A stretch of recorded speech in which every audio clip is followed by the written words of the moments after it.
everyone, welcome back to my channel. I know it's been a little while since I posted, so I thought I'd post something now.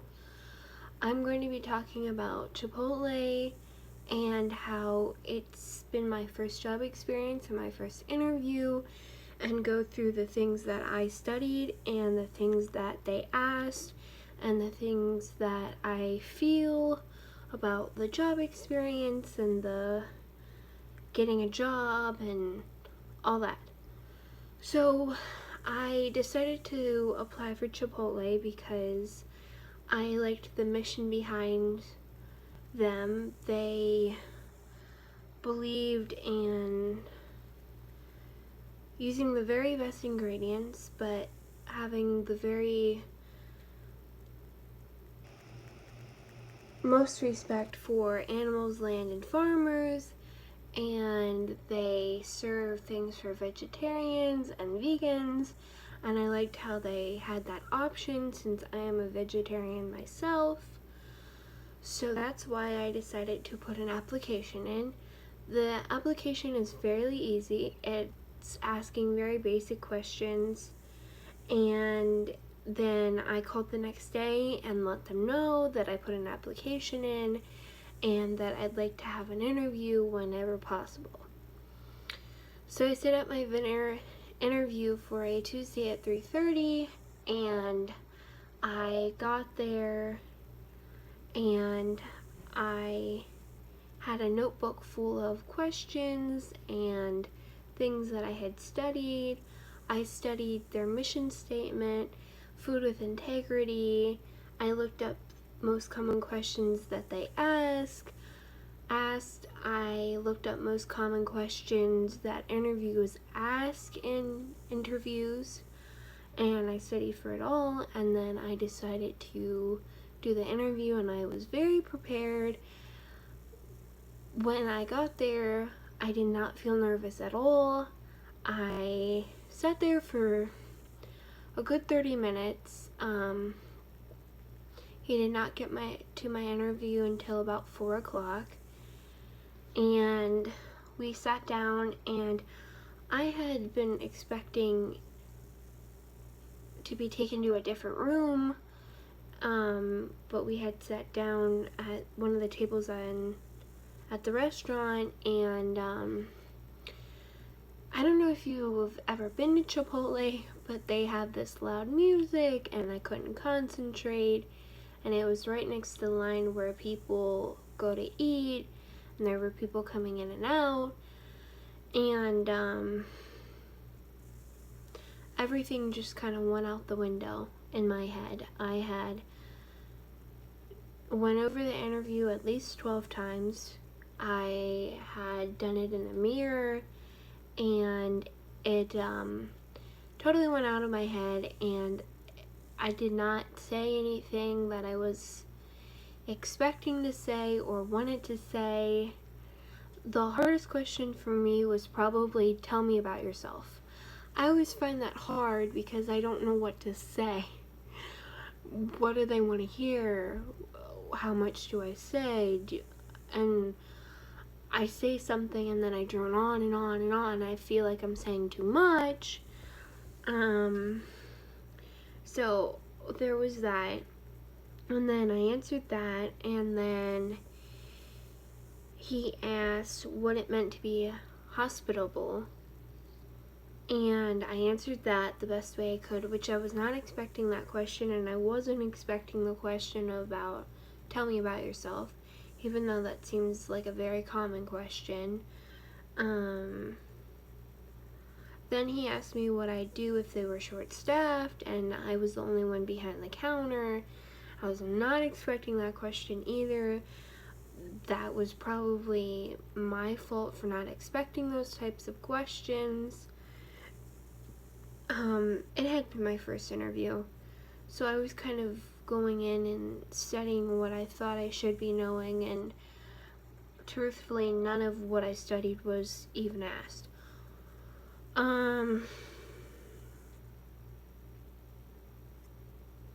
And then we ended the interview, and I did not feel good at all walking out. I don't think I did that great. I will be hearing from them by Friday. Maybe I did better than I thought I did. Maybe he could tell that I was new to this process. I was very surprised that they didn't ask about Food with Integrity or their mission or the founder L's or the new CEO, because those are common things that came up that they asked about, and it just wasn't asked. And then I had already set up the interview when I had found out about this, but they usually do 2 or 3 interviews, which I did not know, and which is why I'm hesitant about continuing with the process, because even with those interviews, going through all that, driving back and forth, and then you may not get the job anyways. I guess it depends if you want to work at Chipotle a great deal or not. So I guess it really depends if I hear from them. If I hear from them, then I'll have to think over it and see if I want to do the 2 additional interviews or if they even will require that. But that's usually how it goes, although nothing went how I thought it would, so maybe they won't request 2 more.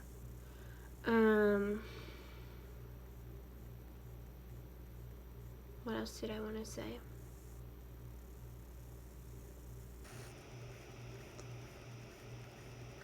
The guy was nice that I had interviewed with. He seemed friendly, younger, but friendly. I don't think he asked the best questions, though. I think he could have asked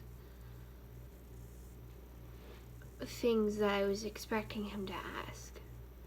I don't know if they have to ask certain things or they go off of what they want to ask. And another thing that I had an error with was at the end of the interview, he said, "Do you have any questions?" And I said, "No, none that I can think of." And that's not one of the things that they like. Most people want you to ask questions. And I had generally had none coming up in my head. And I thought of a few after the interview that I could have asked.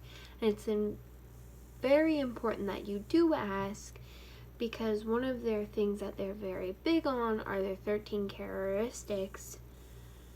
And I did not meet most of those in the interview. Realistically, I don't know how many you can actually meet in one interview. Or how many they actually look for in a person. I don't know if they look for all of them or some of them, or if that's not even a thing that they look for, but that's what I found and heard that they do look for. So things that you probably should be keeping in mind is if you meet those characteristics. And another thing I found out after I had scheduled the interview was that they don't usually hire people underage, which I probably wouldn't have, another reason I wouldn't have interviewed there if I had known that before the interview.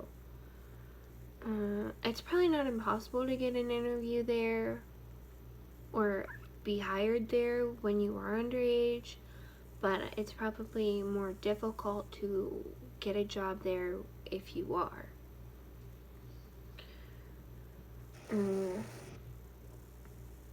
So with everything that I've said, I don't think I'll be getting another interview or the job, which is unfortunate because that would have been a really cool place to work.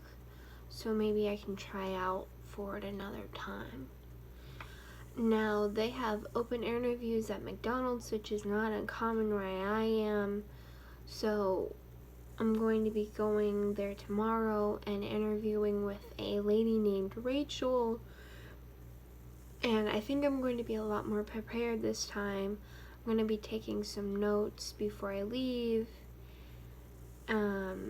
about things that I should be covering and not go so in depth in the research, because I don't think it's as necessary as I had done. Or I just didn't research the right things. I don't know. So I'm gonna go for that interview tomorrow at McDonald's, and I hope that goes a lot more better.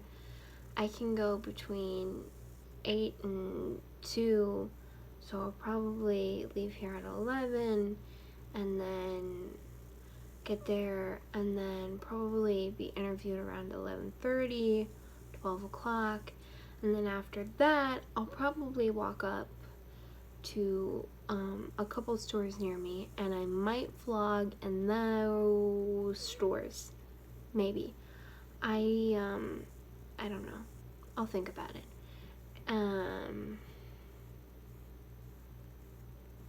But I probably will, and if I do, then I'll either live stream it or vlog it.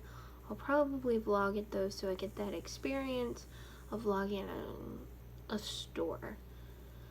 I know some stores are touchy with that, so I don't know if they'll even let me, but if they do, then I will. Or I'll be secretive about it.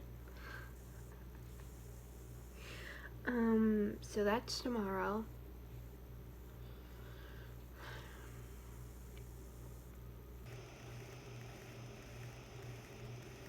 I hope I get the job at McDonald's tomorrow. I really hope I do, because I need a job. Most of my friends and most of the people I know are either getting jobs or already have jobs, and I can't sit around and not have one. I'm gonna go bonkers out of my mind. Now, I was actually talking to a friend this evening, and I had been saying that I can already tell that things are changing between my friends and I, because they have jobs and they're busy, and I'm happy for them. I am. I'm glad that they're working and they have jobs, and I knew realistically that things would change. It would not be the same that it was. I'm very happy with the time I did have with all my friends, and the time I got to spend with them during the summer so far. My friend was telling me one door closes and another one opens, and she's right. So maybe I'll meet new people at my job, or maybe I'll join some club or something and meet other people that way. But I mean, you know, I'm not never going to see them again. I'll see them, it just won't be as frequent as I am used to.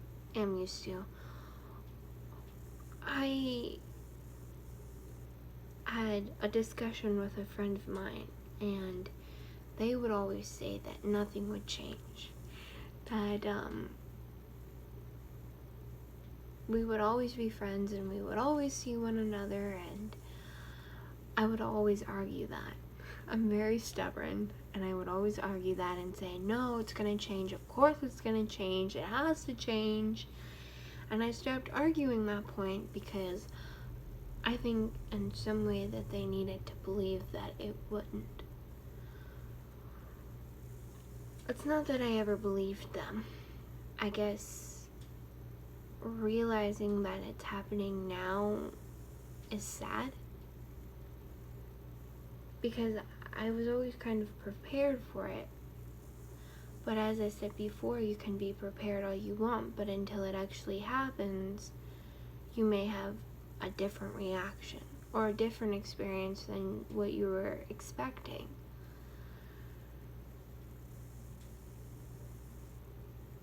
And like I said, I'm very happy for all my friends who have jobs. Of course I miss them though. Of course it's not the same as it was when no one had jobs and we could just hang out.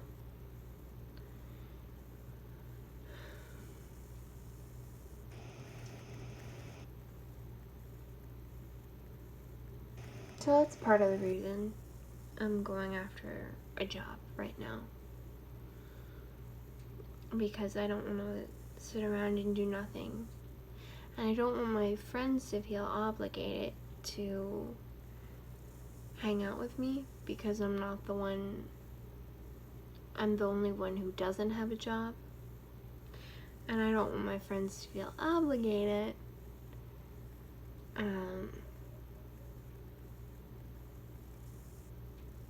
It's just sad. But I'll be fine and I'll see them when I can. And hopefully I'll get the job tomorrow at McDonald's. And that'll be that.